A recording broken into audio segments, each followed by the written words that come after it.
Today I'm sitting down with Sonita to talk about one of her favorite movies, Bridesmaids. We're obviously going to go through all the hilarious scenes, but also explore how the story really elevates this film to one of the best comedies of all time. We'll have in-depth chats on all the major characters, including how Bridesmaids launched Melissa McCarthy's career into the stratosphere. And I'll go through the plot from the point of view of Helen to show how that turns the movie on its head, along with your perception of her.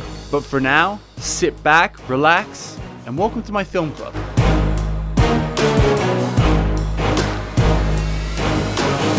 Sonita, welcome to what I'm sure is the first of many appearances on Dom's Film Club.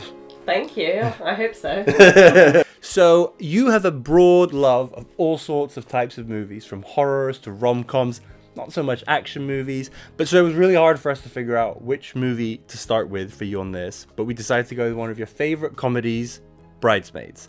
So let's start with, why does this movie mean so much to you? So, a lot of reasons. Great to see a movie full of a lot of very talented, very funny women, and they're just hilarious together. But I think that what you think the movie is about is not what it ends up being about. So the main kind of theme of the movie, I think. The one that the title might even imply. Exactly. Which, on the face of it, seems like your kind of typical, at the risk of sounding sexist, typical kind of chick flick. And it's just so much more than that. So, yeah, I'll stop there so I don't say too much. The reason Cena is stopping there is because we're doing the first few minutes spoiler-free. So if you haven't seen this movie yet, you can watch the first few minutes without it being ruined. Or if you haven't seen it in a few years, listen to the beginning with us, decide if this is a movie you want to go and watch or rewatch, and then come back and join us for the rest of the trip, and we'll make it very clear when we pass the spoiler line. So when did you first see this movie? Did you see it in the cinema?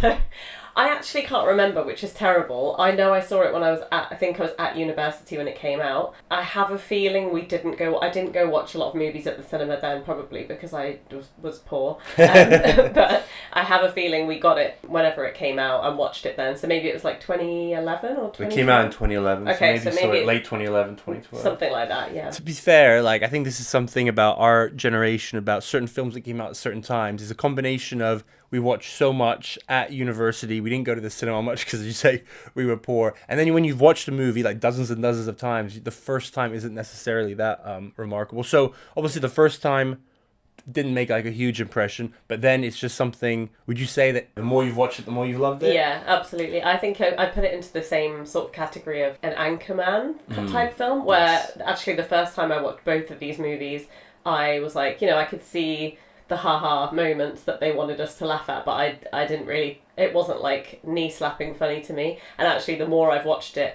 and when you kind of preempt which scenes are coming up or which lines, that are your favourite that are coming up, I feel like I love it more and more every time. So yeah, the first time I was like, I can appreciate it, but I wasn't like, this is my favourite movie ever. Yeah, Anchorman is actually a really good analogy in terms of the male equivalent of this, of getting a group of silly people together to do funny things. Yeah. And I believe also produced by Judd Apatow. So how many times would you say you've watched this? Ish. I think probably about 20 or 30. Yeah. I think, but it was one of those where I think I watched it the first time and then didn't rewatch it for another maybe 3 years. And then in the last kind of 4-ish years of my life, I've probably watched it maybe 3 times per year. So we talked about staying spoiler free. So how would you describe this movie? I guess the synopsis about what is it about, but without giving away the story. 2 best friends. One of them is getting engaged, and it's all about kind of the journey they go on in the lead up to her wedding mostly, and what it does to their friendship. They're both in quite different places in their lives, so. And lots of bridesmaids join them in their adventures. So the movie was released, as I said, in 2011, and so it was co-written by Kristen Wiig, who is the star of the movie, and Annie Mumolo. Are you familiar with her at all? No. So she's mostly a writer, but she's actually in the plane scene, the person who she sat next to in Coach, that is the co-writer of the movie. Oh. Yeah, so a little cameo. Oh, she's great. Yeah, she was great. So it was a critical and box office success. It grossed over $300 million on a $32.5 million budget, which for a comedy is great. To date, it's the most financially successful Judd Apatow produced film, which is very impressive because he's got quite the repertoire. Do you want to guess the Rotten Tomato scores from reviewers and from audience? The big question here is always which one is higher. Yeah. Oh, I don't know which one will be higher. feel like it's probably, I don't know, maybe like 70 or 80% in from the audience. Okay. Maybe. And then critics, I don't know. Probably, yeah, maybe we'll go like 85. So you think the critics are higher than the audience? That's what you're saying? Yeah, no, actually, no, I don't think. Go with your gut. Really? Yeah, I mean, but not by a huge amount, I wouldn't guess. So it was 76 for the audience, which honestly I think is a bit low, and 90% from the critics. Oh. So, I mean, we'll talk about, there's a lot about this movie that was like, it's probably the most critically acclaimed in terms of awards comedy ever, without any gender label. So yeah, 90% from the critics, 76% from the audience. IMDb, your preferred source of scores? Like a 7.6, something like that. 6.8. Ooh. Which really surprised me because I was preparing Bicentennial Man, one of the other episodes we're going to do, which is considered a critically panned movie, and that got a 6.8 as well. Okay. So I may have to rethink my choice of reviewing platform. I think you do. So it didn't win any, but Bridesmaids was nominated for 2 Oscars. Do you know what they were? No. So it was nominated for Best Screenplay and Best Supporting Actress for Melissa McCarthy. Oh. And so the story behind how this movie was wrote is actually quite interesting. You said you weren't too familiar with it, so no, let me enlighten you. Okay. So Wig and Momolo started working on it in 2006 after Wig was in Knocked Up, another Judd Apatow movie. And I've heard this on other podcasts. Apparently, Judd Apatow has a very good skill of kind of spotting funny people, and he tells them, and so when he's worked with them, and he'll basically say, I'd like to make a movie with you, go and write something funny. And apparently that's what happened with, I didn't know this until I did this research, that's what happened with Steve Carell in 40-Year-Old Virgin. Oh. That he had seen him in, probably, I don't remember which smaller role, but he'd basically said, go ahead and write something starring yourself, and we'll see what we can do. And obviously that worked out. So the two of them wrote that script together while Wig was working on SNL. And then the script kind of circulated around. Apparently it was like reworked quite a lot. They did table reads. That's where some of the actors like Melissa McCarthy got involved. The director, Paul Feig, he saw the script in 2007. Keep in mind the movie didn't come out until 2011. And he wasn't a very successful director. But apparently Judd Apatow was like, this is the movie for you. He didn't, the director didn't direct any other Hollywood movies for the next 3 years. He assumed this movie was dead. And then one day he got the call and he's like, it's on, it's greenlit, and you're on. And the rest is history. Wow, I would not have guessed that. I would have guessed it had been directed by someone who was like really in the flow of doing these things. No, I know. You'd obviously, again, spotting Judd Apatow's skill here is spotting talent, writers, comedians, directors. One of the funny things is that at his lowest point, the director, during that 3-year point, he directed a McDonald's commercial starring Donald Trump. Oh, dear. Well, hopefully this was a slight step up. Yeah. So again, the director, he went on to direct Melissa McCarthy in The Heat, Spy, Ghostbusters, and he also made A Simple Favor, the Blake Lively movie. And Last Christmas, the Emilia Clarke Christmas movie. So yeah, So I think one thing we'll talk about more when we get into like the actors and stuff is that this Kristen Wiig was already, she hadn't starred anything big before, but it brought together a lot of people that were sort of on the up and up, and then just exploded from being in this movie. So before we do the spoiler line, the last question is, Sonita, who should watch this film? What kind of person and what mood would they have to be for you to say, you've got to watch Bridesmaids? Well, now that it's become such a frequent viewing choice for myself, I'd say it fits quite a lot of moods. It's me when I'm hungover, it's me when I need cheering up, it's me when I'm actually in a good mood, but I'm like, I could do with some laughs anyway. And I think where people may have thought in the past, like I said before, that it's sort of directed at the female audience, I would argue it's actually for women, for men, for teenagers, but I think it's definitely this people in their kind of 20s, 30s and 40s, men or women will appreciate it the most, and yeah, just if you want a good laugh, basically. We'll probably talk about this more in the story, but I think what is interesting is that you saw this, as you say, as like a late teenager, so basically very, very young adult, but it is about kind of the period we are in now, in your late 20s into your early 40s, of that transition from being like a childish grown-up to being a real grown-up. You mentioned there, and this is where I get to lend some of my expertise in a chick movie, about what the experience from a man's point of view. I don't remember the first time I watched it, but I definitely had seen it maybe twice before I met you, and I'd positive feelings about it, but it isn't something that I would have gone out of my way to watch. It's not something that I watch with my boys on the boys, but it is. But having watched it, exactly like you said, I remember I never had it's not like one of those that I changed my mind from watching it with you. I had good memories. We've probably watched it once a year since we've been together, and every time I've enjoyed it. So I do think it's obviously going to have more of a hook for women because it's going to appeal to the female friendship, to the whole bridesmaid bride relationship and stuff. But any man who appreciates just comedy in general, absolutely recommend. And yeah, it's a great movie. So now is the spoiler line. So if you don't want to know the details of the plot, what happens at the end, details about the characters throughout, this is your time to stop, pause, go ahead, watch the movie, and then come back to the video, to the podcast, however you're tuning in today, and come with us for the rest of this journey. But you've been warned. So now that we've crossed the spoiler line, let's start with the entertainment value, which, arguably there are some movies where the entertainment value might be kind of a weakness. That, it's beautifully made and it makes you think, but I'm kind of bored. This movie is not boring. No, not at all. It's hilarious, and I think actually we'll go on to talk about the specific scenes, but this is actually one of the few movies where there's not really one hilarious scene that I can point to, or even a top 3. I think there's actually 15 to 20 of my favourite scenes, which I can't really say for any movie. So yeah, thoroughly entertained from start to finish. Yeah, it's one of those. We'll talk about the story next, but one of my all-time favourite comedies is 22 Jump Street, and that is just basically silly scene after silly scene. You could tune in at any point and stuff, but I'd say what kind of I'm not saying I prefer this movie more than 22 Jump Street, but I can appreciate the fact that as well as just being a roller coaster of comedy, this movie does have a really good story behind it. So you can kind of watch it in that, okay, that's that funny scene, but then they're kind of threaded together in just a beautiful tapestry of comedy. So obviously, pure comedy up front. One interesting thing is, when I started my research, Google does list it as a comedy/romance.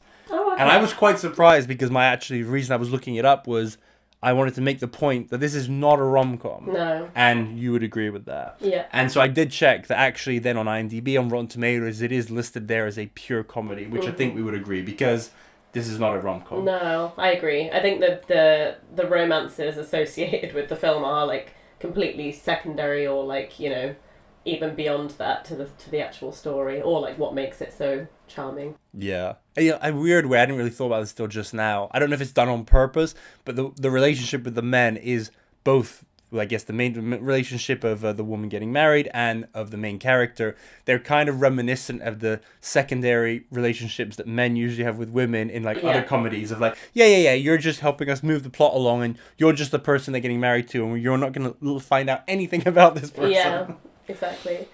And as you said, so many iconic scenes and lines that we'll get into, and better every time you watch it. So I think we can agree, pure entertainment gold. Oh, absolutely. So we touched upon it there, the story. So how important is the story? I think it's important to know. I think it's important to know what's going on and why Kristen Wiig starts falling apart quite so much throughout, but I don't see it as being as important in this movie as it would be in what you say as some of the more maybe Oscar worthy. I know this was nominated for 2, but more of the kind of artsy movies where the story is arguably one of the most important things. I think the entertainment, the dialogue, the relationships themselves probably take over quite a bit more, and that's okay. But, I could be wrong. That's just my perception. I think the story really elevates this. It takes this from what could have been, just a silly, fun comedy of, these are likable people, we'll talk about that. But funny people in funny situations. I think it's perfect, something like the Ted movies. There are stories, but a lot of it is just the story is just there to put them in funny situations so they can do their Seth MacFarlane Family Guy type, just funny skits, and I love that. But the fact is, I think this is a better movie than those because the story is quite interesting, and the situational comedy that arises is there because of the story. Yeah. And I think if without the story, this is not getting nominated for Best Screenplay. It just becomes, unfortunately, I think a lot of Melissa McCarthy movies later, they just become movies that are there for her to just be herself. Which obviously she's hilarious, but we've watched plenty of those movies, and you're just like, yeah, she's funny, but what are we doing here? Yeah. And I think this one, that's why I do think the story is like very important, and because as you touched upon, it's first of all it's a comedy, but it is for you to relate to the characters, and for it to mean more as one gets older. You need their relationship, and obviously their relationship deteriorating is the story. Yeah. So here's what I think we're gonna do next: is I'm gonna take us through the plot with a few bullet points, and basically, I mean, you said I think you're gonna come up with a funny scene for every single bullet point, but it'll show us how the story is important. But yeah, you basically tell us all of your favorite scenes. Okay. So the movie starts with the life intro, also called the exposition. But I think it's a perfect example. They do it so well. And I mean, obviously, I went through to make this, and you sometimes don't realize how well constructed a film is until you do this. So first few scenes, John Hamm relationship. Yeah. Which we can start right there. Yeah. It's so awkward. It's so awkward. Yeah. It's hilarious that that's the scene that opens the movie, and just, yeah, it's awkward to watch. You're just like, what am I supposed to feel during this? And her trying to make her way out of his as well is, yeah, getting stuck on the gate. It's hilarious.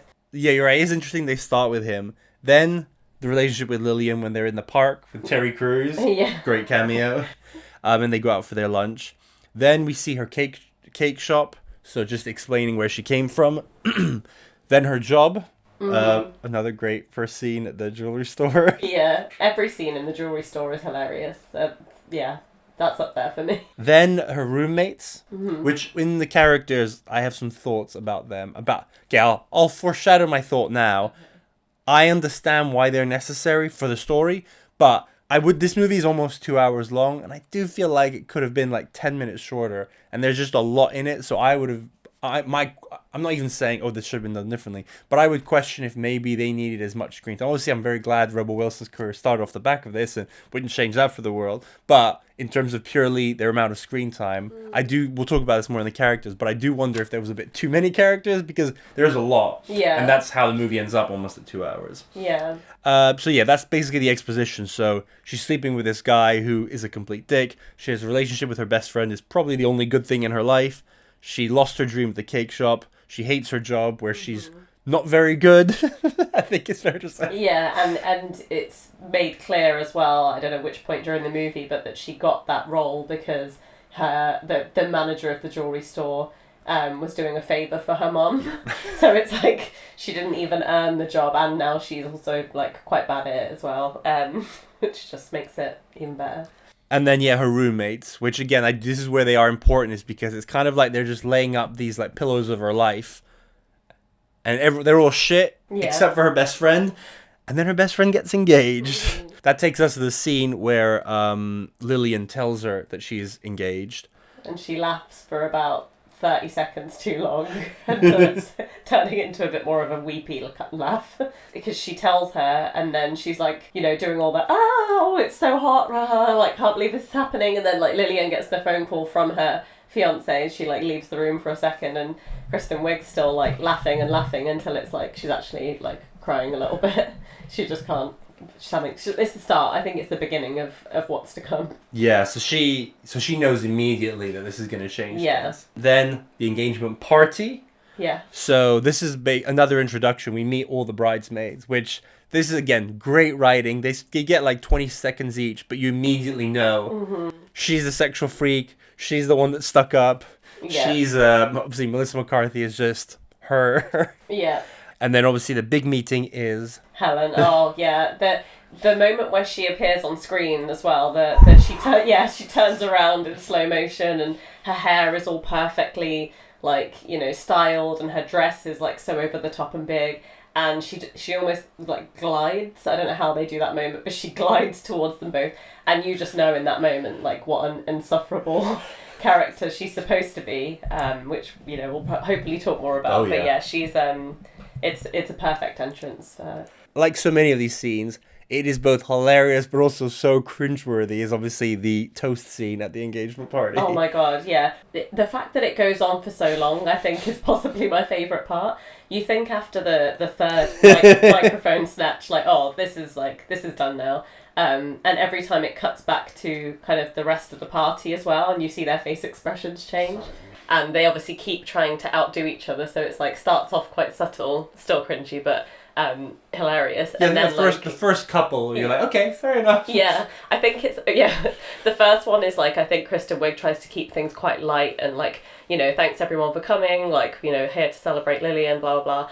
And then when Helen takes the microphone, she says something so deep and so like, you know, I shared things with you and, you know, I was able to trust again and something like that, and you just see that kind of little twitch in Kristen Wiig's eye, and you just know that it's going to get so much more ridiculous. And obviously it ends with them both belting out and trying to sing. It's literally singing over each other to steal the show, and everyone's just, yeah. One of the other iconic scenes, I think, at the engagement party is, it must be earlier on, because I feel like it's daytime, they're all outside meeting each other, and that's when Kristen Wiig gets introduced to all the bridesmaids separately.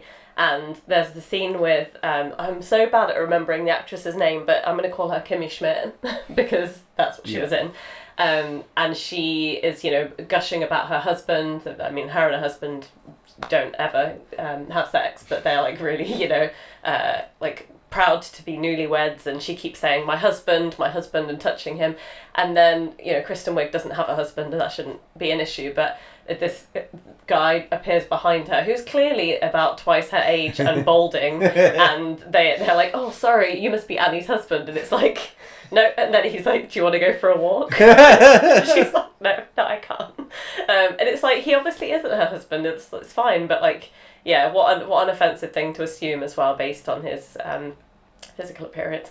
But anyway, then you think it's over and that's not going to happen again, and it happens again with Melissa McCarthy's character inside, and she's like, oh god, blah blah blah blah blah, sorry, you must be Annie's husband. And it's like this tall guy with like a pipe in his mouth and a flat cap, and it's like, again, that's not her husband. It's just, yeah, it's one of those ridiculous things that shouldn't be so funny, but is, also because of the way Kristen Wiig reacts each time.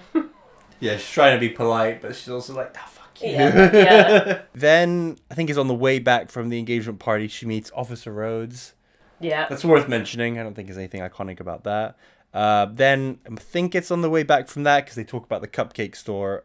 She makes the cupcake, the worst ratio of time spent baking to amount of cupcakes produced. Yeah, it's excruciatingly long for one tiny cupcake. Then there's the tennis scene with Helen. So they go and play tennis, which it's, you know, it's got some funny bits. I will come back to that scene later when we talk about the characters, because I do think there's quite a couple of interesting things that happen. I mean, I'll say the one is you see her you find out that she's a stepmom and not a mom, and you do see the relationship with the stepkids, which kind of is a foreshadowing that maybe her life isn't as great as it seems. Yeah. Then she goes back home. Then there's a whole Rebel Wilson paying rent scene. Then the dress fitting. Well, the food before. Yeah. And then the dress fitting. Tell us your thoughts on these two scenes, which obviously go together. Yeah, the food scene is interesting because obviously when it appears, it looks like this back alley place that you just would never go to. A place that you can cash your checks next door. Yeah. But you see something quite interesting in that moment, even when they appear. Helen is obviously, you know, looking at it like, oh, quite judgmental, and then Lillian says, you know, Annie's always doing, she's always finding these little like, hole in the wall places, and that, you know, they don't look like much from the outside, but they're always really delicious and authentic. And you see this like the dynamics between them, that obviously, you know, she's kind of, Lillian I don't think is kind of the most amazing character, but you can see why she's like a great person to be friends with when she sort of like celebrates these little things. And then you obviously want the best for the situation, because you can see that Kristen Wiig feels threatened by Helen, and of course as soon as they start bringing out all these meats and the grey meats, the grey lamb, and you know, everyone's like talking about the Bachelorette and stuff, that kind of becomes the distraction. But then yes, obviously they move to the famous dress fitting scene, where I think you can increasingly see that they're all becoming quite physically uncomfortable, and then Melissa McCarthy just does that big kind of belch that obviously then turns into much more. Here's one question more than anything. Why, in your mind, why did they go to that restaurant? If, let's say, because as Lillian says, Kristen Wiig is good at picking restaurants, what happened in this case? I mean, do you mean why did it go wrong? Or, yeah. Well, why did she take them to a place that obviously wasn't very sanitary? Obviously she didn't do it on purpose. I don't know if that was like the start of her kind of being like, because presumably she had picked these really delicious, great places in the past that they hadn't got food poisoning from. So maybe this was the beginning of her kind of almost breakdown in a sense, where she's not focusing and she is letting the ball drop because she's so distracted by her, oncoming rock bottom. I don't know necessarily. I don't think I've ever given that much thought. So the only answer I'm not 100% sure, because in the very quick dialogue outside, when Helen says about the cash checks, Lillian says she's really good, then Annie then makes a comment, I can't remember what it is, basically about it being really cheap. Yeah. So obviously part of her being nearing rock bottom is the fact that she's financially struggling. Yes. So I think she makes that decision based purely on saving money. Yes. Which obviously is not how she should. You're exactly right. That's definitely what it is. Because you notice the theme of her being very kind of stingy. I was going to say thrifty, but stingy works too throughout the movie, including in the dress fitting as well. Yes. So taking us back to the dress fitting, I'm not a fan of poop scenes. Like, when I actually see poop in comedies, I'm not. I get it's for some people, not for me. But you don't actually see any in here, so that's good. You see some puke, which apparently was some mix of oatmeal and stuff that they used. But it is very heavily implied. Yeah. But I feel like it's implied so well. Yeah. Like they act it so well. It's so funny that if you think about the movie you saw it a couple of years ago, you're like, nah, surely you see some diarrhea at some point. But no, you don't. I actually think the funniest parts of that scene are not the parts when the poop is kind of insinuating that it's happening. The funniest parts for me are when Kristen Wiig is trying to pretend that she doesn't have food poisoning. Yeah. And, Helen's like, Annie, I think everyone got sick from that restaurant that you took them to. And she's like, no. And then, she's like, Helen says, I think you'd feel better if you just threw up. And Annie's like, well, actually, Helen, I don't feel sick. In fact, I'm hungry and I would like a snack. And she brings over those Jordan almonds. And you just bet, like, every time the camera pans back to her, she's drenched in more and more sweat each time. And her eyeliner's running. And it's just like the absolute dedication for her to be proving Helen wrong is literally physically impacting her so badly. Yeah, that bit. I think that, again, that's one that maybe you saw it the first time, maybe wait a few years, then you're like, oh, I know what happens in this scene, and you're looking away because there's so much happening. Yeah. But this last time I was really focusing. Like you say, she gets like 50% sweatier every single time, and her face and Helen's just very funny. I tried to feed it to her.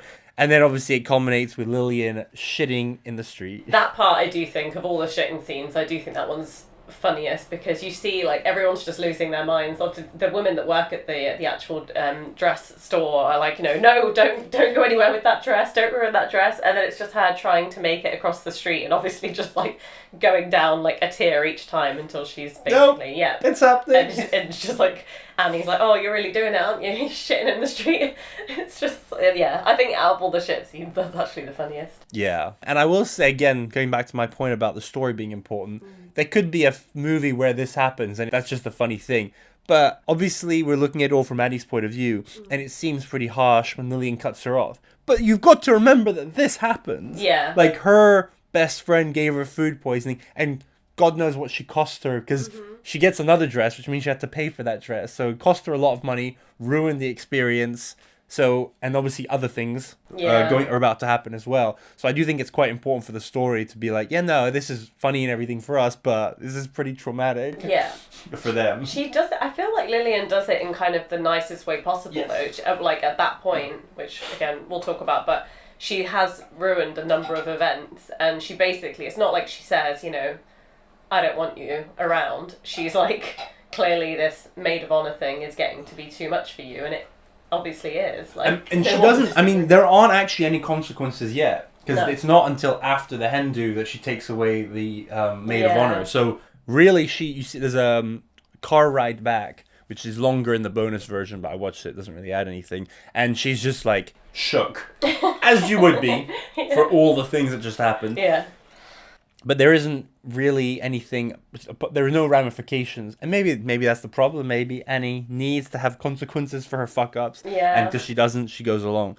So Do you remember what, this is quite interesting. Do you remember what happens after she drops her off, like what the next scene is? Does Annie go... Oh no, Annie meets up with the cop, I think, after the Bachelorette. Maybe there's... So she goes back to John Hamm. Oh. I think it cuts from her letting Lillian out of the car to then her rolling over in bed in John Hamm. Right. With John Hamm, which is quite interesting because it clearly now shows she has a pattern. Yeah. Whenever things are shit, she goes to a man. Yeah. Which at this point is still John Hamm because she's only just met Officer Rhodes. Yeah. So, and he then treats her like shit again and kicks her out.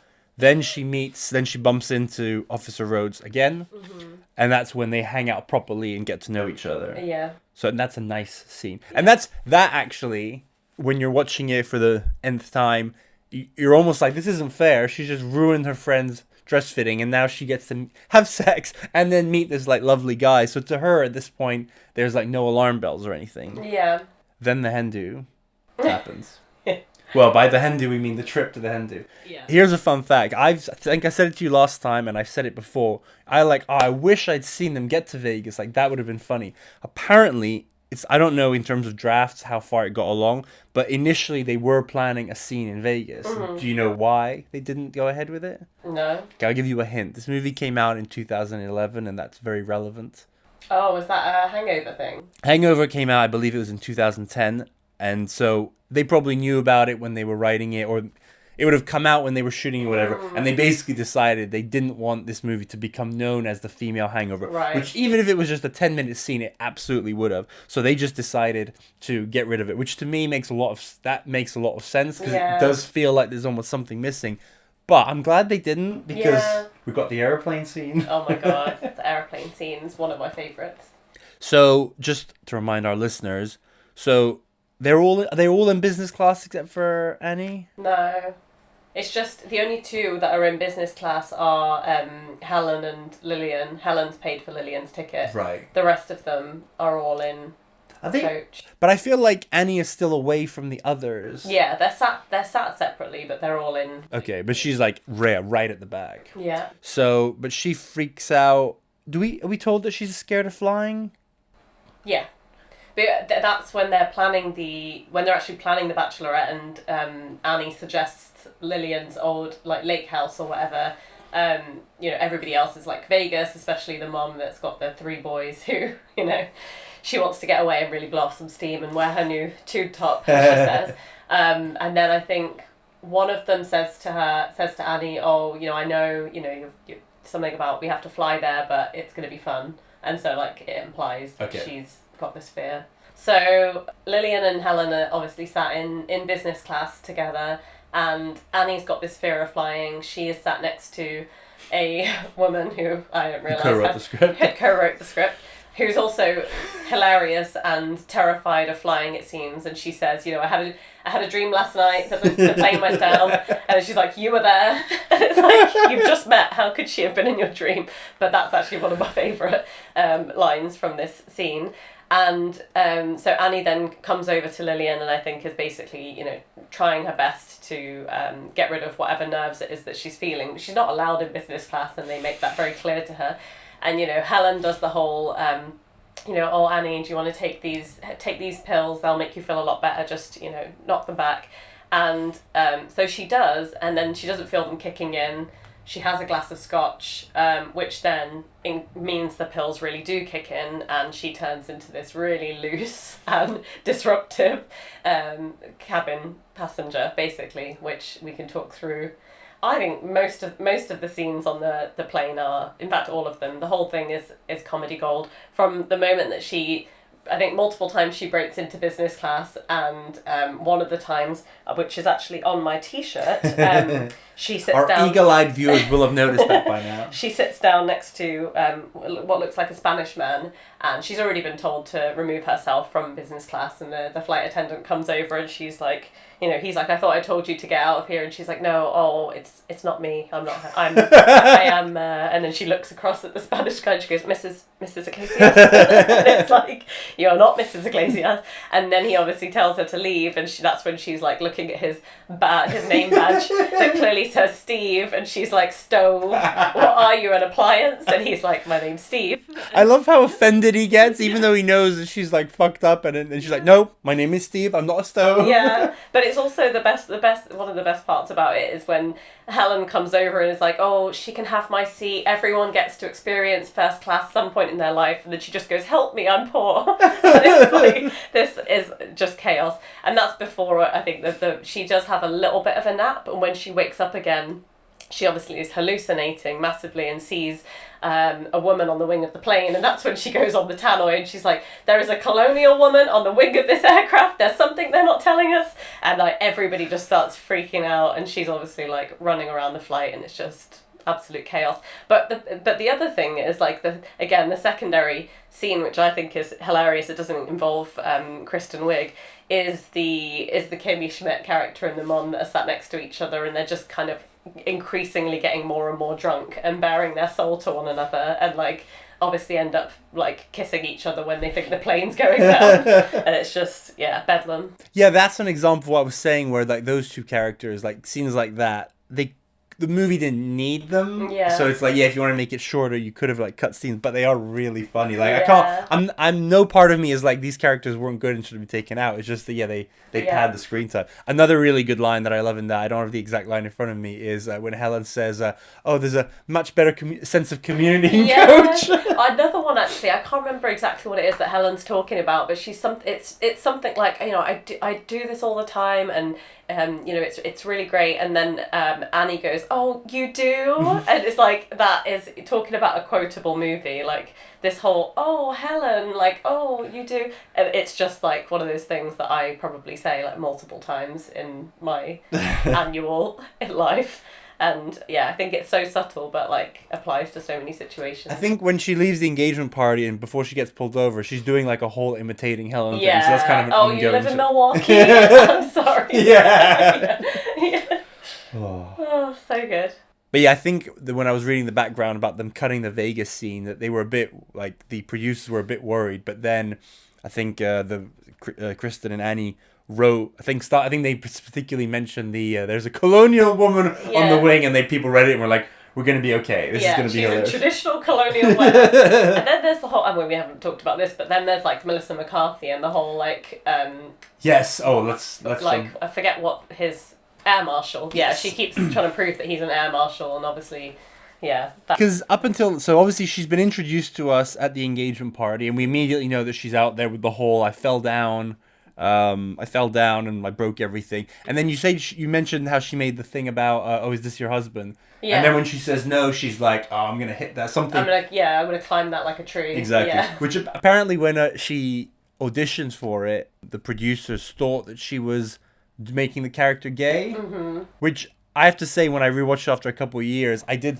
initially think that I think it's probably because of the way she dresses, specifically in the plane when she's wearing like the golf hat and stuff. But she's definitely, she probably swings both ways, let's be honest. But she is very much interested in men, and she goes after the air marshal, who is her real life husband, Ben Falcone. So what's your favorite parts of that? Oh, just like how much she won't let it go. She's like figuring out where he's got his, she's like, I noticed you didn't bring any carry-on luggage, and then she's like, where are you storing the gun and all of that sort of stuff, and he's just like maintains. But I mean, it's funny because you said that this was I don't know, some parts of it were improvised. I think most of that is improvised, and you can see him. He's like like trying to stop himself from laughing, which I think it does make the whole thing funnier because he's supposed to be this like serious guy, and then obviously when all of the stuff goes down and everyone's like running about the flight, he gets up and he's like, move out of the way, I'm an air marshal. And she's like, I knew it, and like runs after him, which just icing on top of the cake. I feel like they do a good job, because she is obviously and they knew it when they made it, that she is the funniest character actress in it, but they don't overload you too much. Like, it isn't like she comes out and does her funniest stuff in the first scene, or even, but I think at this point we're probably like a third to the halfway through the film, And it's like, oh, she's really, really funny. And by this point, you have a strong feeling that she will probably be the funniest like character in it. Because, that whole thing is funny. And apparently she did ad-lib most of that. Yeah. After that, the plane lands. They end up getting on a bus.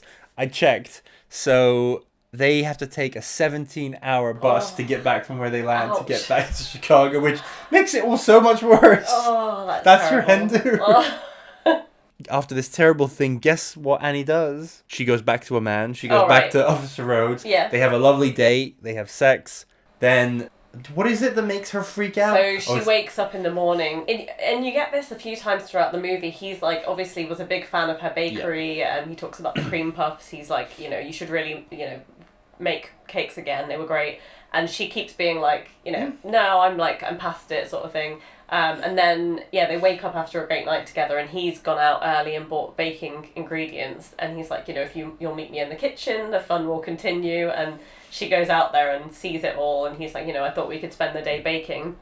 And she's just like, you don't need to fix me. Basically, like, why do you keep doing this sort of thing? And then just freaks out and leaves. But she does immediately realise that what she did was irrational. Because she's at that point... Lillian and her are obviously on a bit of a break because The Bachelorette was the last thing they had to do with each other, and she leaves her a voicemail to say like, I just ran out on this perfectly nice guy, what's wrong with me, anyway call me when you get this. So I think she's like, she obviously had this big freak out, but she also recognises within herself that she's quite flawed. So a couple important things there. So we don't actually see, I think maybe they talk on the bus, but just like in the car after the wedding, like Lillian doesn't actually really say anything to her. She's just like, I'm just let me have my time. Yeah. And then, so we don't see them have an argument, but the fact that she's leaving her a voicemail, not talking to her, speaks volumes. Yeah. So that's interesting. Then, we're not going to talk a lot. We'll talk about him a bit in the character and stuff, but from a story point of view, I see both sides of the cake thing, because it's like on the surface, it is pretty basic and kind of sexist to be like, oh, you like baking, you should bake again. So I think we can see why she gets pissed off. But the fact is she is baking in secret, and she does bake a cake for him at the end. So I don't know if at the end they imply that she's going to open another business or whatever, but it's like he's right, but he's right in the wrong way. Like he shouldn't assume that he's right, even though he actually is. So I do feel like that's a bit of, it is, I think every time you watch it, every time he brings up the baking with her, it is kind of, it's an ick. Yeah. I think it just feels like it's maybe a bit pushy because like the last time that things were going well for her baking obviously was when she had her dream job, her dream business. It was before her initial boyfriend had left her. Like seemingly at that point she probably wasn't living with these weird roommates. Like it probably was like, when life was good, and I don't feel like she's ready to, like, it almost feels quite painful for her to just like snap back into it when all the other parts of her life are such a mess. So it's kind of does feel a bit like it's not up to him to sort of pick and choose. For him it is just baking, but for her I think it is more of a signal of when life was like much better for her. Yeah, it's a perfect example of someone kind of having the right intentions. He's trying to be nice, there's no denying that. He's not doing it just because he wants the cupcakes, but not at all understanding the emotional baggage that comes with it. And again, not to keep hopping on, but I think this is where this movie has so much more depth than a lot of comedies, because, I mean, to be honest, the way you just explained it, the relationship, even I, who sort of understood it, I hadn't gone that deep about the fact that it's not just baking, it represents the life that she lost, which is, deep. And she's not ready. Like, the fact is she needed, and this is true in life and it's true in movies, it never works. Like people, it's all weird, this would be a weird analogy, but it's almost like someone quitting drugs or quitting any sort of addiction. They don't just do it because someone tells them to. And even if it's something very compelling, like your kids or your wife or like or losing your job, a lot of these things that happen to her, but people have to come around on their own. She needs to rediscover baking for her reasons, not because some guy that she just met is like forcing her to do it. Yeah. But so this is where things are really going to shit. So obviously her life started pretty badly. Now she's pretty much lost Lillian.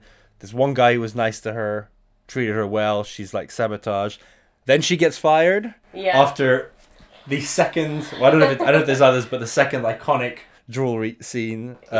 Apparently, originally it was 10 minutes long. Wow. And I haven't, but we need to try and find that 10-minute long scene somewhere. I mean, I think it's about as long as it needs to be, but it is great. So do you want to take us through what happens there? Yeah.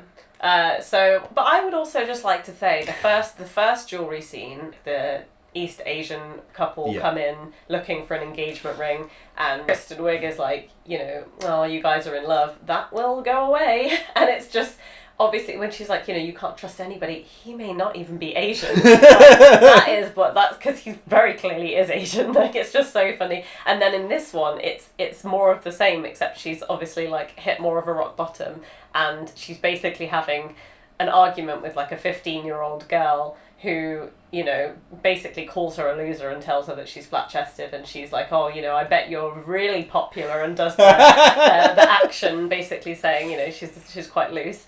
And then it ends with her calling her the C word, and it's like, that's obviously what deserves a firing, especially given that the store owner was just doing a favour for her mum. And yeah, you just see her cleaning out her locker, and then obviously she has to move back in with her mum, which she said multiple times she wouldn't do. I think she even specifically says that will be her rock bottom moment if it happens, and then it happens. And it is. Yeah. So she hits rock bottom with her mum. Do you want to take a moment on the mum and the scenes with her? Yeah. There's so many great characters in this movie, and obviously most of them are hilarious, but the mum is, for the few scenes that she does have, I think, is just excellent. She mentions, that she's divorced, so she's obviously divorced from Annie's dad, and one of my favourite lines that she says is like, he's probably with that new whore, Barbara. I think we call her Barb or Barbara, and Annie's like, Mum, they've been married for 12 years. And then she's like, yeah, sure, but, bet she still greets him at the door, Beaver first. And it's like, it's just so, it's so funny. And the fact that she goes to this AA group when she's not an alcoholic. But she could be. But she could be, that's what she says. And then it's like, she tells all these stories to Annie about the people that she comes across, and Annie's like, she says like Ted Bloom, and Annie's like, Mum, it's anonymous. And she's like, okay, Ted B. Like, I just made that up, but like, she's when he started giving handjobs for crap. Yeah, and just her obsession. Like, she obviously loves Annie so much, and she's so happy wants to live with her. And she talks about like they can watch Castaway together, but it's just like obviously Annie's perception of not wanting to live with her mum is very much the opposite. So she's a very funny lady. So we think after moving with her mum that she's hit rock bottom, but we still have the bridal shower. Oh my god. Iconic. Iconic. Let's take us through that one. Oh my god. Okay, so what we didn't mention earlier was that when they're eating the greyish lamb before the bride dress fitting, they're also talking about what they should do for the bachelorette, and I think or bridal shower at that point. But basically, that's when Annie talks about Lillian's always wanted to go to Paris, so we should do something about with a Parisian theme. And I think they're all going around, and that's when Melissa McCarthy says about like, let's do Fight Club and all that sort of stuff. So that obviously the two other options are Fight Club and Pixar theme. Yeah, which is just like tells you everything you need to know about the people that are suggesting them. But the Paris theme is obviously one of the things that Annie and Lillian, having been friends for so many years, like has come up throughout their lives together. And Helen, who is obviously, as Lillian says, just very good at this stuff, she likes doing it, then creates a Parisian-themed bridal shower in her huge, ridiculous, obnoxious mansion. And this scene that just basically is Annie's complete unravelling, like absolute rock bottom, and it's amazing to watch. I think actually when she first arrives, there's because there's such a long drive in to get to the mansion, that there's somebody halfway down the lane that's giving out this fresh pink lemonade, so and she's like, oh, actually I don't have a cup holder. Again, the other thing that we didn't mention is that Annie has the world's shittest car that falls apart and doesn't have any, it doesn't have working brake lights, doesn't have a cup holder, so she's then left holding this pink lemonade that she wants to hate, but she takes a sip and she goes, oh, shit, that's fresh. She's like, arrives on horseback at some point, and then walks in, and obviously it's this incredible shower with a massive cookie in the back garden, a huge chocolate fountain, puppies as party favors. Bad idea. That's Yeah. But it's funny. Yeah, very As long as funny. you don't think about it too long. Yeah, and yeah, I think then they have the whole gift giving scene where Annie's given her, again, in keeping with the theme of Annie and her thrifty, I'm going to say, or stingy lifestyle choices. She makes what is a really heartfelt gift of all their best and favourite things from growing up together, but obviously it's, you know, it's all in this one box, and it's, again, a symbol of, obviously, all of their friendship together, but the fact that she puts all this effort in, and Helen kind of makes it seem as though, you know, oh, I didn't have time to get you anything because I was too busy planning this shower, but gives her an envelope with a card that has 2 tickets to Paris, and that's the beginning of Kristen Wiig's breakdown scene where she's just like, you know, a trip to Paris? Are you kidding me? I told you about Paris. And then she's like, what woman gives another woman a trip to Paris? Lesbians. Did she actually say lesbians? She does. Lesbians, am I right? We were all thinking it, and then it goes around and everyone's like, well, yeah, okay. Yeah, I was thinking it. This is a game we should have played. At what point do we actually hit rock bottom? Do you think it's now? Physically, yes. Because when you imagine what like a breakdown actually looks like, I feel like this scene is very much it. But it does.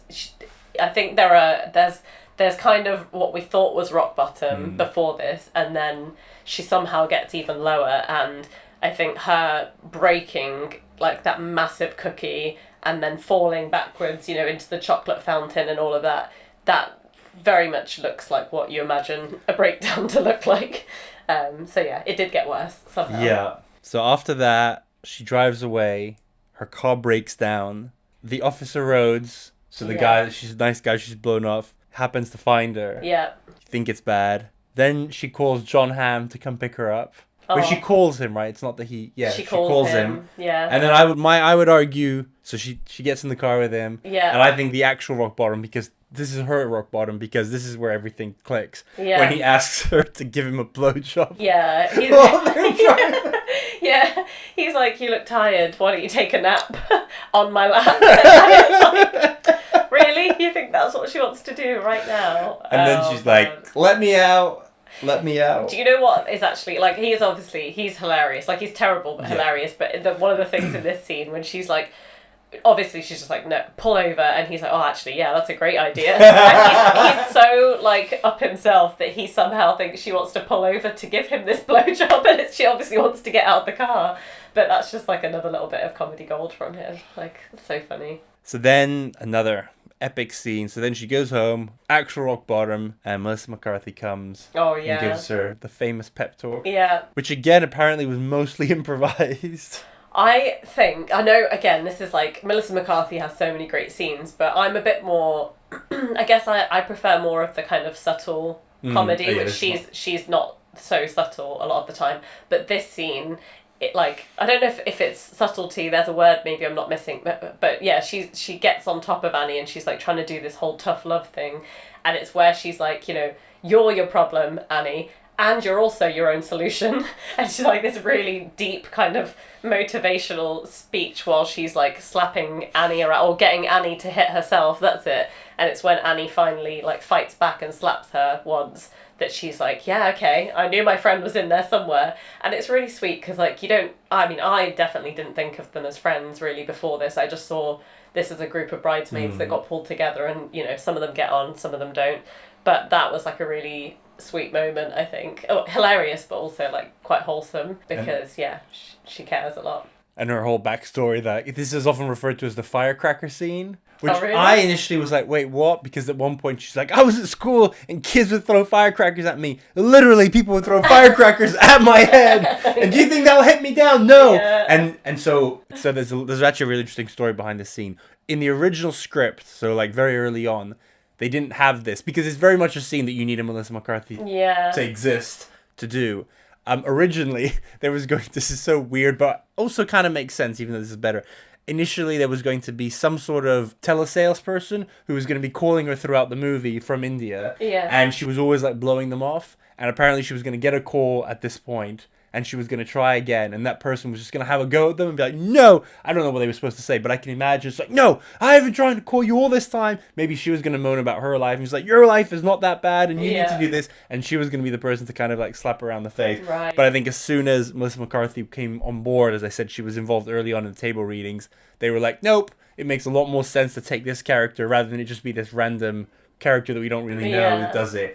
And then apparently the whole firecracker stuff, and the whole backstory. So she says, I started working for the government and I did all this, and she just made that up on the spot. Really? There's a scene earlier in the film where she calls, I think it's where she gets the call about the wedding shower, about being in Vegas. She takes it from this like really like obvious government control room. Oh yeah. I would guess they shot that afterwards because they were like, well, we need to actually acknowledge the fact that she works for the government. Because in that scene, you're like, what is her job? Like, is she tracking submarines? I hadn't actually really thought about that before, but now you mention it, I can picture the scene. Yeah. I hadn't really thought about it. Yeah, it's very random, but I think maybe I'd read this before we watched it last time, and I'm like, oh yeah, so they've definitely made that work. And she turns up with her 9 puppies as well. Oh, that's so cute. I mean, I feel like someone almost needs to be like, guys, this puppy thing is hilarious, like visually, but like people are gonna ask what happens to the puppies, and maybe she was like, I'll just take them. My character would take them. It's like, yeah, that works.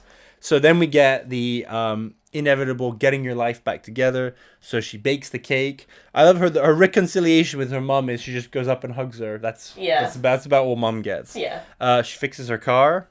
Apparently, I saw this online. Apparently, someone checked. So, as you're right, she drives a really old, shitty Toyota. Mm-hmm. Fixing those taillights would have cost something like $125. So, this big thing that she never. I mean, that kind of does symbolize everything's wrong with her. So she doesn't fix that one little thing. So she does that. But she also, when she's fixing her car, does introduce the Bill Cosby guy to her mum, which is supposed to, I guess. Yeah. Oh, you're right. That's a selfless thing. Which, yeah, I'm pretty sure she hasn't done anything selfless to this point in the film, so that's a really good point.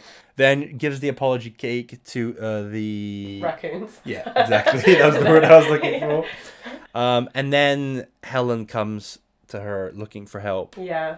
This is a very anticlimactic bit, because it's this big thing as she lost, and then it's like, no, she's just at home. But obviously it's to get her and Officer Rhodes back. Also her and Helen, that car ride is a very important scene. It is. Yeah, what do you think of that bit? I think it's such a great scene, because that's where Helen is crying, and she's actually like she's doing this whole like trying to tear herself down to make herself more relatable to Annie, and she's like, and I think nobody actually really wants me at their weddings. They just invite me because I'm, really well organised. And then she's like, and I did really think that your idea was great about the, I don't know, one of the many events, which it wasn't a great idea. She's obviously just trying to be really nice to Annie.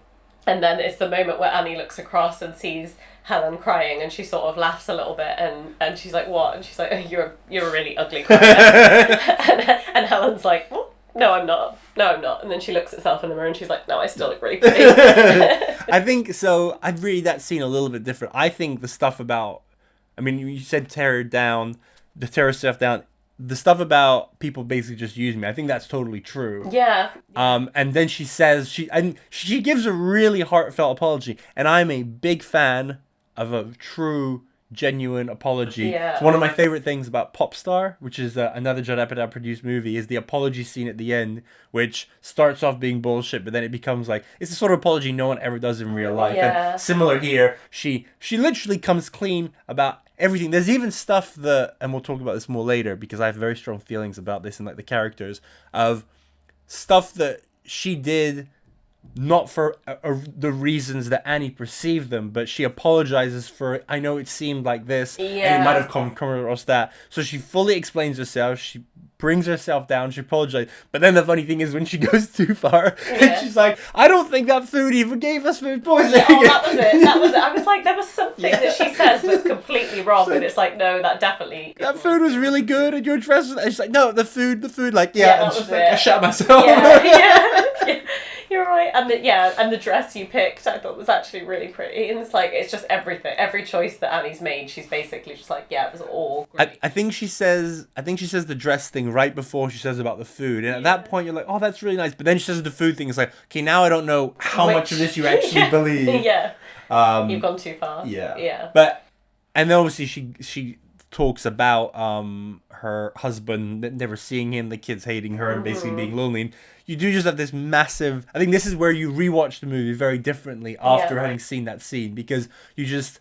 Basically, you knew everything you knew about her was from Annie's point of view, and then you kind of get her point of view, and it's like, oh, very, very tragic character. Yeah. Complete opposite of where Annie's at in life, but almost just as tragic. Yeah. I also think with the two of them, it's such a contrast from, like, the tennis scene where they're sat talking about, like, oh, you know, do people really change? And Helen's like, yeah, you know, I think people do change. And Annie's like, yeah, but... I think they actually stay the same when we're changing, and it's like, it doesn't make sense. But then Helen obviously comes straight to Annie when she can't find Lillian, because she's like, you know her really well, you might know where she is and all of that stuff, and it does show that, like, quite a lot. I think her insecurities all of a sudden about how their friendship is the kind of it's flipped on its head, because you think it's meant to be Annie that's feeling insecure and that Helen's got all her shit figured out, and then I think at this moment you realise, you're like, oh no, she's been feeling this way probably the whole time, but just kind of covering it up a lot better.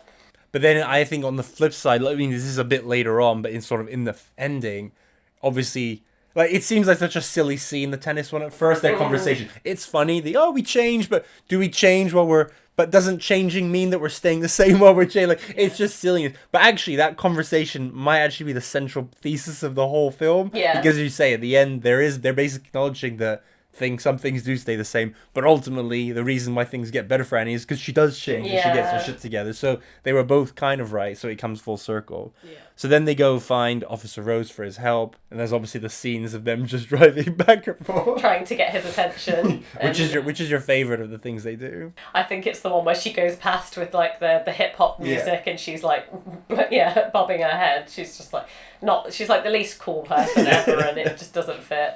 But yeah, obviously they have the... Well, what's yours? I as I asked it, I was like, actually, there's like, I can name like three. There would be that one, the one where they pretend not to be in the car. Hey, who's driving that car? Or the boobs is obviously funny. Yeah. Or even like the dress. I'm just naming them all now. Yeah. But when they're drifting and the donuts. Yeah. And I was like, ah. Yeah.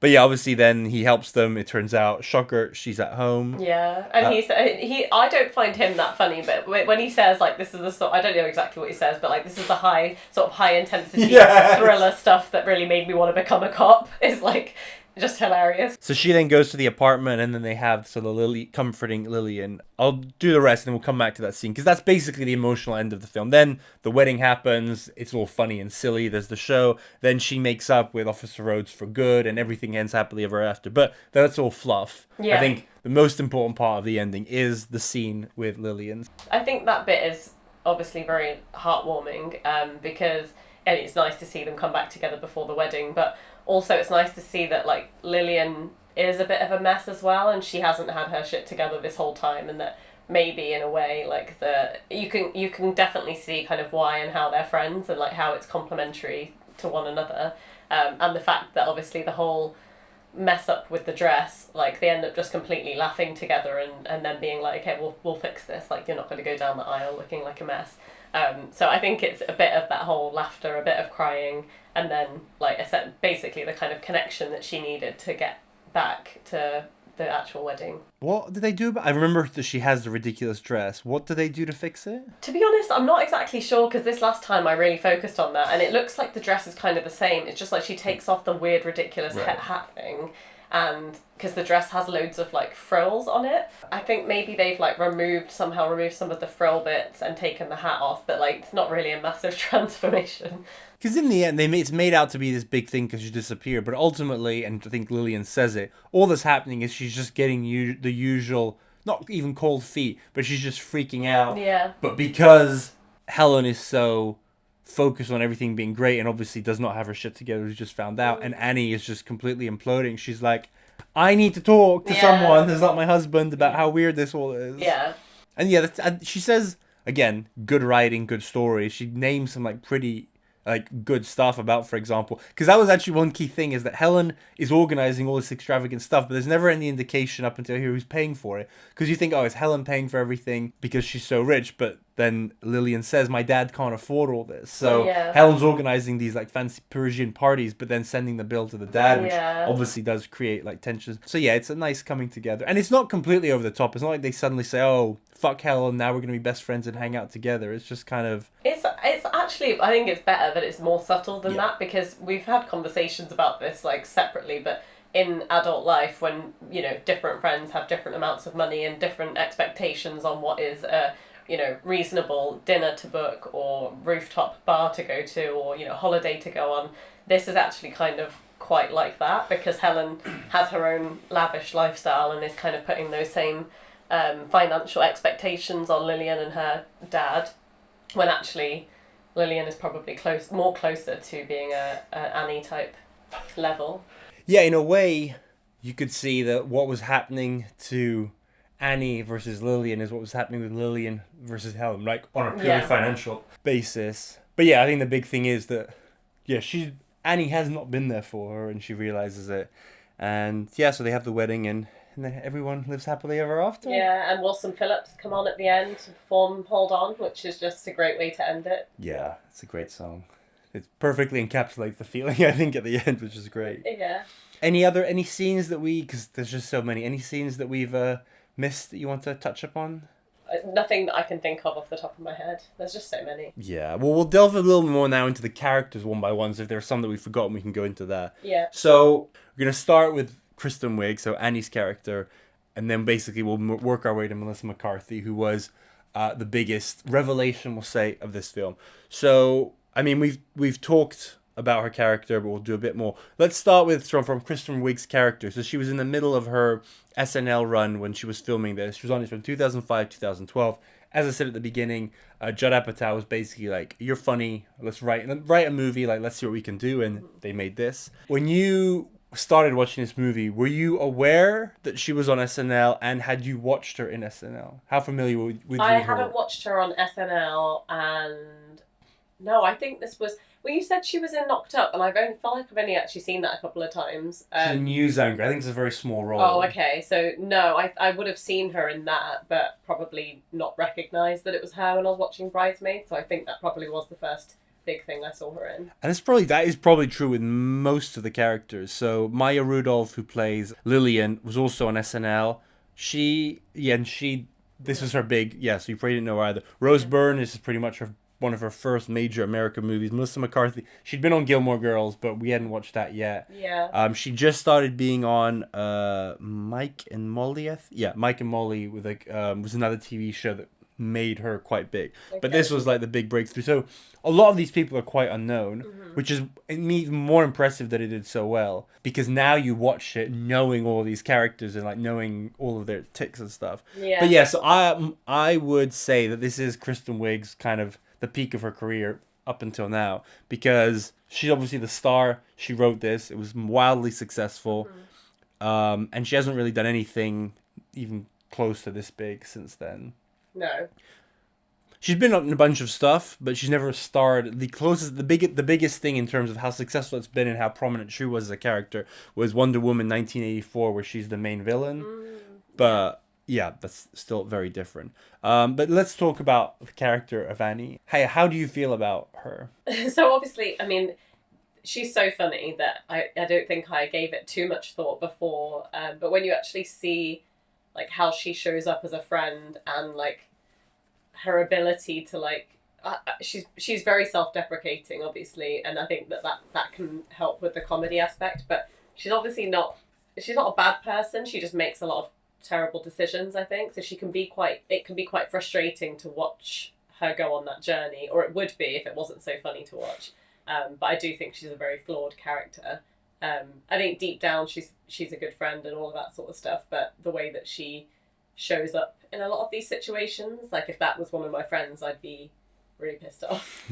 And also if it was someone I was involved with romantically, I'd also be frustrated. Annie fits this like frequently seen type of character I think more often with women than men, for better or for worse, of someone who is definitely flawed, can rub you the wrong way, but then obviously she gets her shit together and becomes better. But I do think, and you touched upon it when you said, last time I was watching this, I was like, what are her redeeming features? Like, why would anyone actually like her? And you said it. She is, obviously she's funny to watch, but she's clearly really funny as a person. Yeah. Like her relationship with Lillian, she is like a really funny, entertaining friend. And that, it can be easy to underestimate. That goes so far in a person. Like, there are so many people that you can have in your life that are like flawed in so many ways, but then you just hang out with them and you just laugh your ass off and you're like, okay, I'll put up with all this shit because like this person is like interesting. And that is what she is, like, for everyone around her, like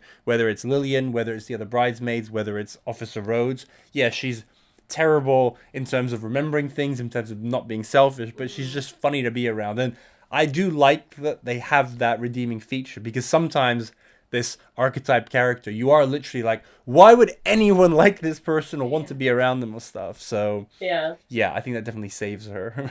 And it's maybe this is also like the biggest thing they've gone through together that's like a real life stage. I don't know exactly if they allude to it like anything else, but sometimes that's when you uncover like whether it is a surface level friendship or whether this person has like the emotional depth to be able to go through a real life situation.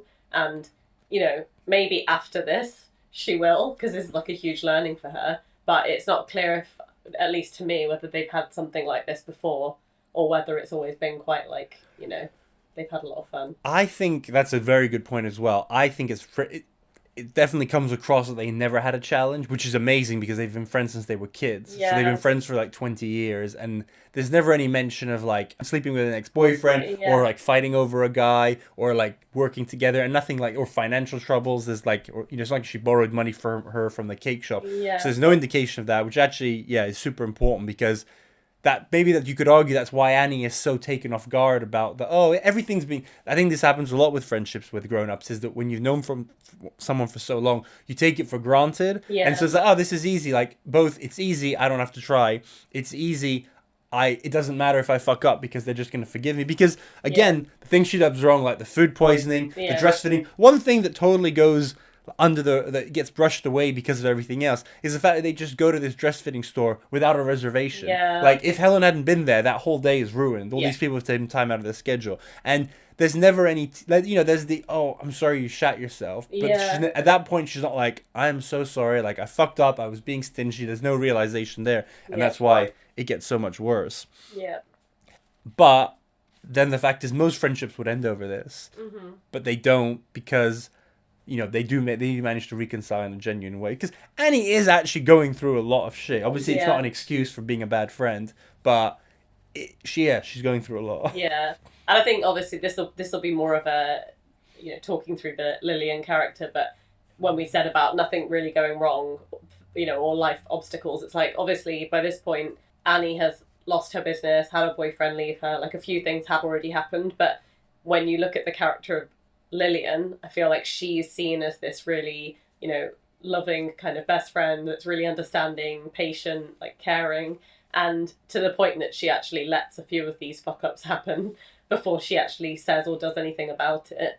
Like, it's more of a testament to her, and I think like that's part of the reason their friendship works so well, because if they were both like Annie, it really wouldn't have lasted. Well, I think we've talked enough about Annie, so we can move on to Lillian, because and you mentioned there all the stuff she's been through, the fact that they are still healthy friends, and the fact that Annie is still standing after all that. I'm sure Lillian was the one who supported her through all of those things, like emotionally and otherwise.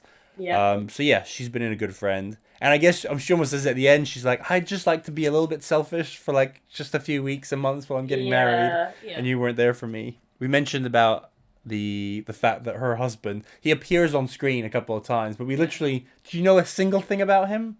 Just that he works with Helen's husband. Yeah, which we basically just know as a way to bring Helen in. Yeah. And that's about it. He's very kind of irrelevant, considering that the wedding is sort of like the key focal point of the movie. Like, he's so irrelevant. But I like that. I like it when a movie is like, listen, we all know that he's here. Yeah. We're showing him on screen.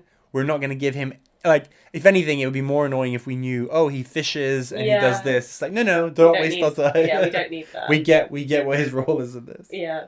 I guess the only thing we do know is that when he's nervous, he calls the woman he wants to propose to dude a lot. Yeah. I love that line. Yeah. He calls me dude a lot. Yeah. In terms of, we mentioned, Maya Rudolph was also on SNL. She's obviously, I think, she's a perfect example. She completely, she plays this character as best, like, she does everything she could possibly do to, like, it's a great performance. Yeah. But I don't think she's given much to do, apart from the beginning, because she is kind of the straight, like, character, and for Annie to be the silly one. What are other movies that you've seen Maya Rudolph in that you like her in? Was she in Wine Country, the one with Amy Poehler? Oh, I haven't seen that one, but it sounds, she probably would be. I think she was. I felt like that was okay, but like not great overall. Have you seen Sisters with Tina Fey and Amy Poehler? A long time ago, yeah, actually. So she basically plays a Helen type character in that, where she's like, I think, because their whole point is they're having a party with everyone from high school and they're trying to show them up. Oh, okay. And she was like their bully at high school.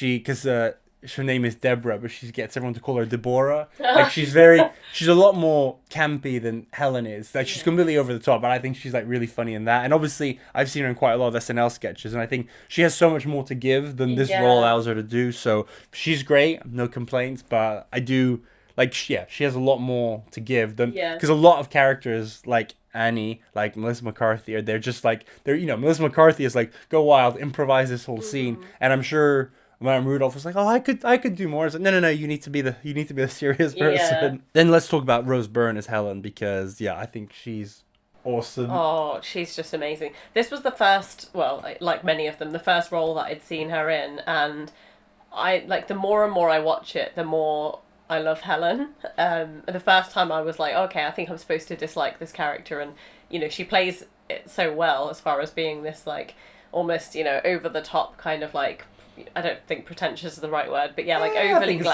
just like ridiculous.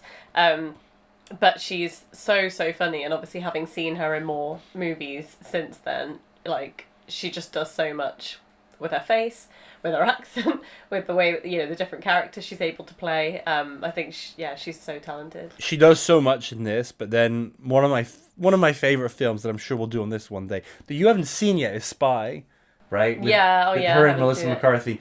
In that, it's like she plays a version of this role, but then it's like double the range of what she gets to do. Oh, really? Yeah, because she plays very serious role, but then she becomes like very silly. Kind of imagine the thing, just the scene she has in the car at the end with Annie, where she kind of like falls apart. But imagine that's like halfway through the movie, and like the second half is like more of that. And that is actually one of the travesties of this, is that I don't think her and Melissa McCarthy actually like get to interact, whereas Spy there's a lot of funny people in that, but the center of it is the two of them, who are obviously complete polar opposites in the way they are and the way they look and everything. Yeah. And oh god, we have to watch Spy soon too. And then obviously she's in Neighbours with Seth Rogen, where we both love her. So good. Well, we will be doing that one. We will be. Just keep it down. Just keep it down. Yeah. So I think there is a case to be made. Like, Helen is not that bad a character, and Annie is just the one who's terrible. What I did is just a couple of lines, but I've written the story from her point of view. Mm-hmm. Like, basically, if the movie's from her point of view, it's a very different movie. So yeah, I bet. I'll do it, and then we can discuss. Yeah. So, from Helen's point of view, she's a lonely, sad wife who's hated by her stepkids and probably drinks and takes pills to cope. She basically, the whole plane thing, I think that is such an encapsulation of what I'm about to say, is that there's so many things, and again, great writing, things that it seems like she's being a dick on purpose, but actually she's not, A, and B, it's actually much more tragic for her. So when it seems like she's trying to drug Annie on the plane, and she's deliberately trying to like fuck her up to embarrass her. That's the way I saw it the first time. Did you? No, I didn't, but I remember you saying that. Yeah. So that's the way I saw it. But then she gives her these pills, and then gives her the alcohol, where it really seems like yeah. But she says, "Oh, this barely does anything to me," which says, "Oh no, you have a problem. Like, you're taking pills and drinking every single night." Yeah. So very tragic home life. She's latched onto Lillian, who she's met through work, and Lillian we know is a nice person, and Lillian probably was looking for a friend in this new world of like in Chicago and stuff. Yeah. So she latches onto her to become her new BFF. And Lillian, we know at the end, has some problems, but I'm sure genuinely apart from the over-organization with the wedding, there's no indication that she actually hates Lillian or anything. So No. it's not like Lillian was misconstruing that. But as she's trying to become best friends with her, this childhood friend keeps dragging Lillian down. She turns her toast at the engagement party that Helen organized into a competition because they're probably both at fault, but I think you can definitely make an argument that Helen speaking once was totally acceptable given that she organized the whole thing. And then Annie comes back and that's when it starts getting out of control. Yeah. Then they go and play tennis together. Mm-hmm. Conversation, there's like undertones, but it's pretty fine. I checked this. It is Annie who smashes the ball into her chest first, and then Helen is just reacting. Then obviously the restaurant, which Helen tries to warn them. She's like, I'm not sure, guys. And everyone's like, no, it'll be fine. She's the prudent one who has the salad. She's the one that gets them in to the dress store. Yeah. She's the one that hooks her up for the actual dress with the designer in Paris. She organizes the hen due to Vegas in the end. She has all those things booked for them. She tries to help Annie in the plane. Then she does the bridal shower as well. So the bridal shower, I wrote, you could argue that this is potentially the more mean-spirited thing of stealing the idea. Mm. And this is the one that's a bit of a stretch, but I'm still going to argue it. She doesn't actually say, oh, I have this idea, we should do this, fuck Paris. All she actually says at the restaurant is, maybe there are some other ideas. And then the other two ideas are Pixar and Fight Club. Yeah. So then that's the end of the conversation. So when it actually comes down to it, Paris was the better idea, and it was more special. And if you were in her shoes, why would you do something else just to prove a point? She did take the better idea. Yeah. She executed it greatly, and she did what Lillian would have wanted. So that seems fair, even though... And again... You've got to always think of stuff not from Annie's point of view, but from the point of a sad lady who just wants to impress her friend. Yeah. And you've got to kind of, in the same way that you take Annie's side, because we see it, that she's just basically trying to hang on to her friend. Then obviously Annie makes a scene at the shower, so it's like, who is this crazy person who's ruining my life and my friend's life? But then I'd say the most important thing is that then when she loses Lillian, she very quickly swallows her dignity. She basically comes to Annie and begs her to help. As we say, she goes too far, but she comes clean on everything. She apologizes for everything. And then saves the wedding. The wedding goes through, mission accomplished. And again, obviously we see it from Annie's point of view because that's how the movie is written. But I definitely think at no point, if you think of it that way, that it's like, no, Helen is an evil character. Yeah. Yeah. It's true. And so you were saying how you like her more every time you watch it. Do you mean that you find her funnier, or is that you more empathize with the character? Both, I think. Yeah. Funnier, definitely. But you see more of those kind of sad parts as well, which makes her more likable. Yeah, and that's where it is funnier to kind of see, because obviously Rose Byrne understands the character better than someone who's watching the first time, and you see the nuances. Yeah. Then there are some smaller characters, and then we'll end on Melissa McCarthy. So...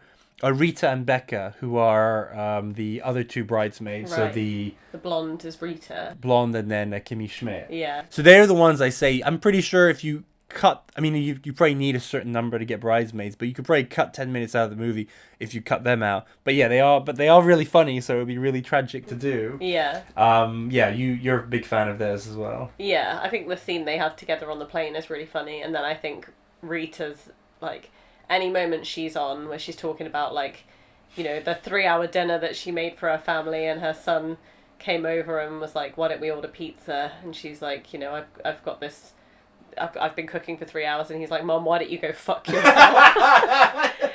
and she just says it with such a straight face, and it's just awful, but like hilarious. And then the other one is like, you know, I snapped a blanket in half. Yeah, snapped it right in half. And it's just like, she's just, you know, she doesn't want her husband to keep trying to have sex with her while she's just trying to watch The Daily Show.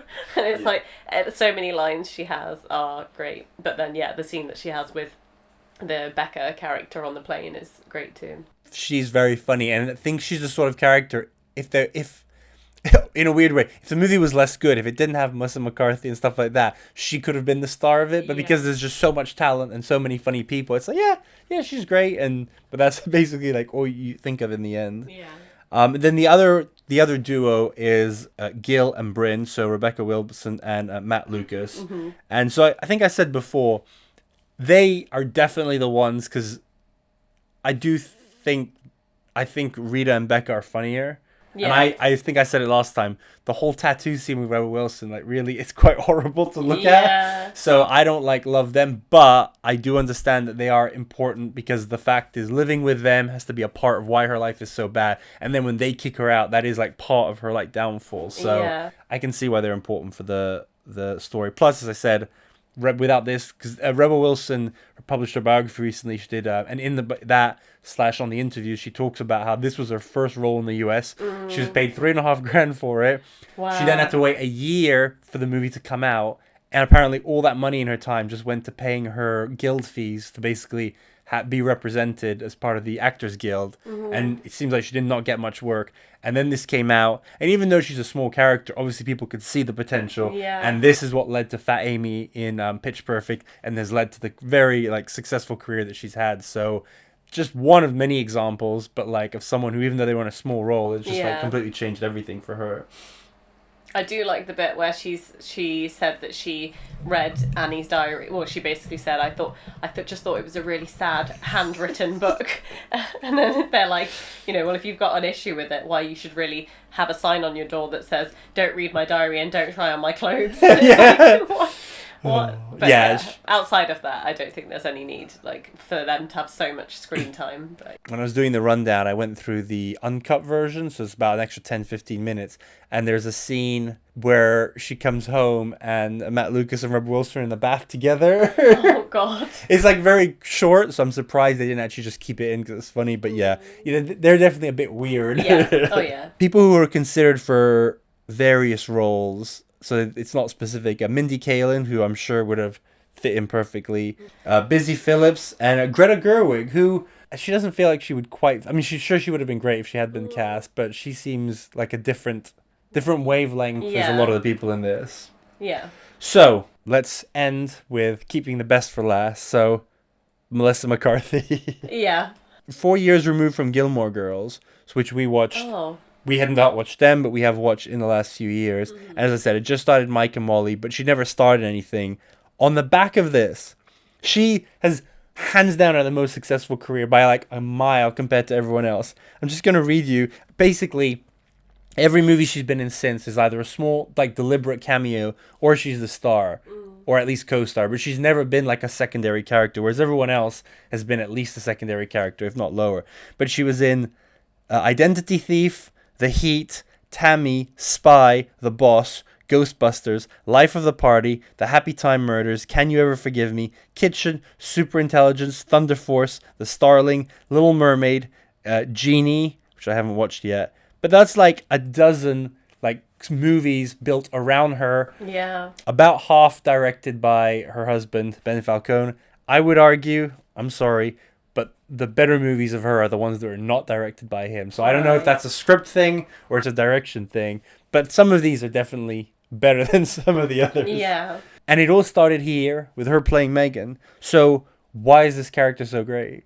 I don't know if there's people I just think are intrinsically funny, but also having watched her in Gilmore Girls where she's not supposed to be a funny character, it was actually quite shocking because you go back, that was something I saw her in after seeing Bridesmaids and some of her other films, and obviously you realise how much work and effort it actually is to be as funny as she is. I mean, I don't know how much of these scenes were improvised, but it seems like whenever she has improvised a scene, it's been actually some of the funniest stuff. So I don't know if it's how, I think basically she doesn't really have a realm that she won't kind of go into. I think when she gives everything to a role and fully commits, which makes some of the funny scenes just absolutely hilarious. And I think you can see it in the way that people react around her as well, her husband, the air marshal scene. Yeah, I think directors, producers, writers here, the key is to put her in a good, funny situation, and then just let her cook, as they say, with it. And she cooks like no other. And I think that's it. Maybe some of the movies that are less good is because this is what I keep saying about the story. Maybe the story wasn't as good, and you're like, what? It's just an excuse for her to do silly things. Whereas obviously she's hilarious, but the air marshal scene is completely gratuitous. Like, it doesn't need to be in there, but it's hilarious. But stuff like her cheering her up at the end is like a pivotal scene in the film, and you need her character to be there. And her character does play an important role, and it comes across in that speech of basically being like, yeah, you can be down on your luck, but you can like come through, and it is all about willpower. Like, yeah, you can decide. I think she pretty much says you can decide to just stay a loser, or you can like fight and actually like do something about it. And turns out it was really easy to like turn her life around. All she had to do was like bake a cake and not be a dick. It all started with a slap. It all started with a slap. Yeah, well, we've talked about a lot of her funny scenes. Like, some of her lines are amazing, but yeah, she's just not to name drop one of her movies, but she's just the life of the party. I haven't seen that one. It's not. I think that's one of the average ones. It's not terrible. It's not great. I think she goes back to college, and she basically is like, 40-year-old woman at college. Okay, I can see it. Yeah. I think one of the things you're talking about her in Gilmore Girls, one of the things of her overall as an actress is that channeling the sort of the aggressive part of her character, which obviously in Gilmore Girls she was all sweet and like cooking and stuff, and really, I guess, a waste of her talent. Whereas the funniest thing in all of these, and then you'll see in Spy, is she starts off as this kind of very soft character, but then something happens and she becomes like much more abrasive, and that is when she's at her funniest, when she's like trying to offend someone, or when she's trying to piss someone off, or when she gets angry about something, and she just goes like crazy. And you can just see that you can see they probably shot this 20 times, and she said 20 different things, and they were like, 10 of those made no sense, 5 were funny. That one was absolutely hilarious. Yeah. And I guess the last character, last but probably least here, is like the cop, because he's quite controversial in terms of like his importance and stuff. What do you think of him? Yeah, I basically think that he's quite underwhelming as a character. And I don't know if it's... obviously we'll talk about, who maybe could have been better in that role. But I think, especially given the fact that there's so much like talent in this movie...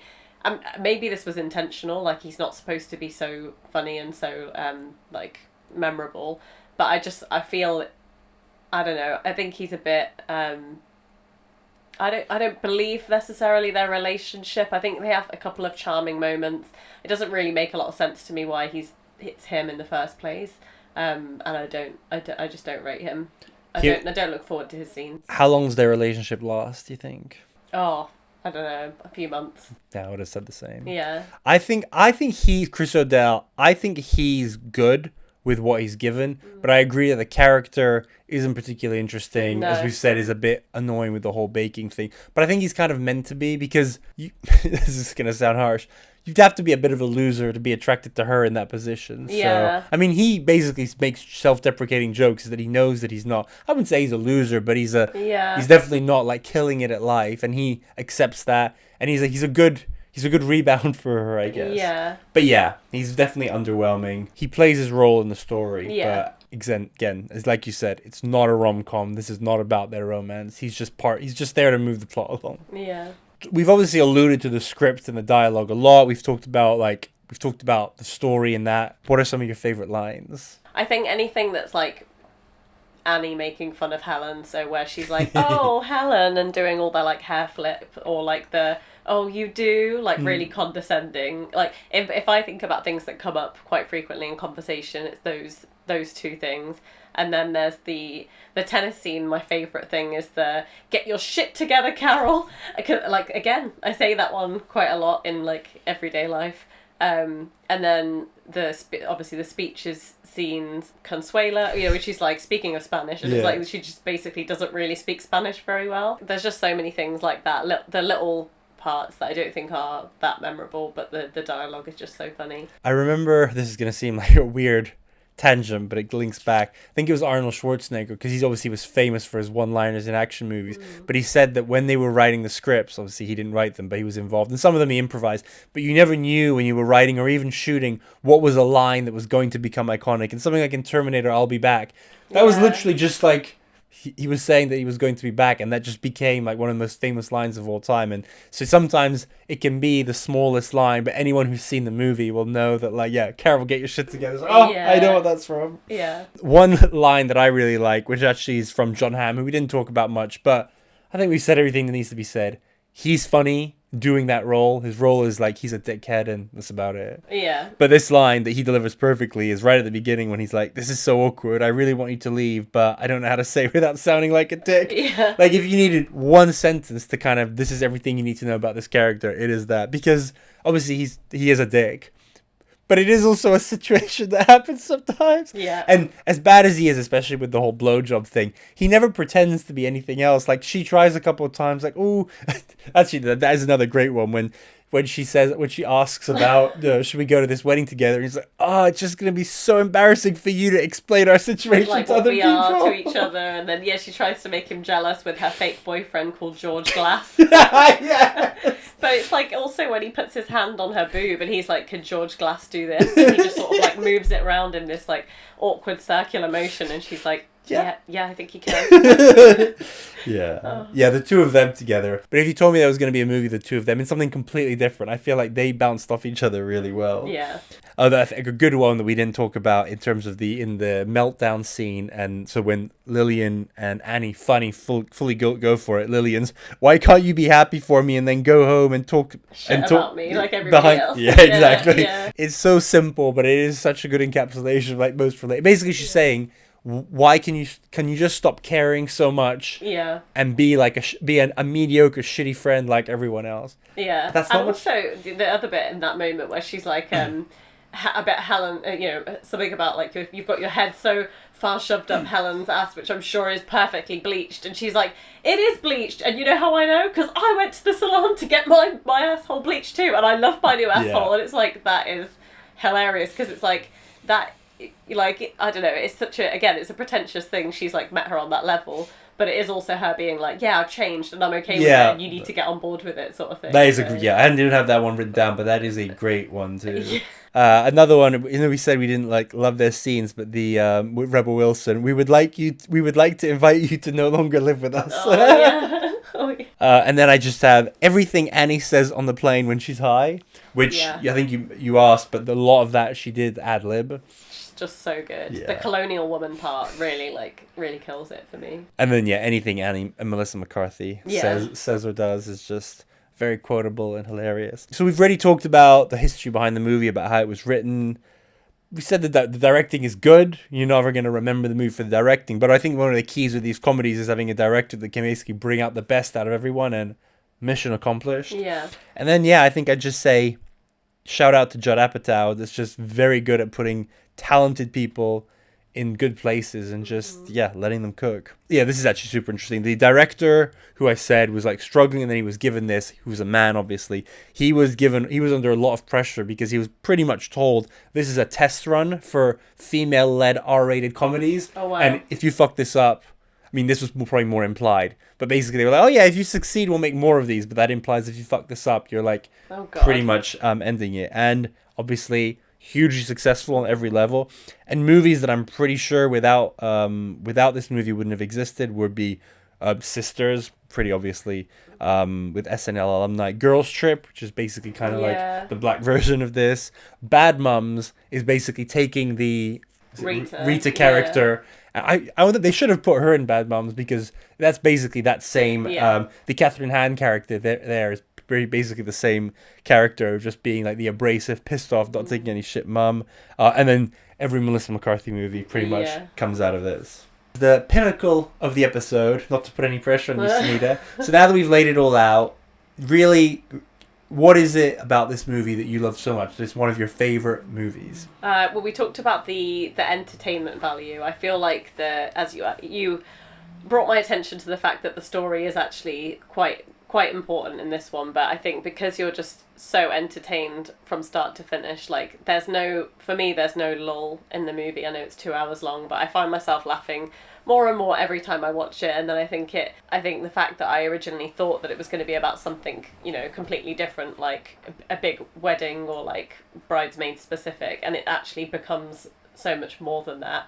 The adult friendships, like all the pressures of, as you said earlier, moving from kind of your 20s into your 30s, and like the expectations you put on yourself. I find that it is not just a comedy for me, but like it hits on a lot of the kind of real world like pressures or ways to react to certain situations. And I find that while it may not be the best movie ever made, it's one that I very often want to watch, and I think that says a lot for me of how it makes me feel. So, yeah. Entertains you, makes you feel good, relatable. Yeah.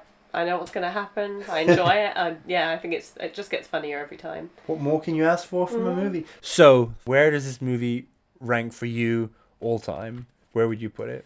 So, obviously, I anticipated you would ask me this question. As somebody who... we've talked about films a number of times, and I know... Couple of times. I know which films are in my kind of top 5, but I always hesitate to choose what my favourite movie of all time is. And that's because, obviously, as we know, there's a big difference between having what you think is your favourite movie of all time and then having one that you would rewatch over and over again. And I think I put this one in the rewatchable category. Like, I'm nearly always in the mood to watch it, as I would be with, like Superbad, 21 Jump Street, all of those kinds of movies.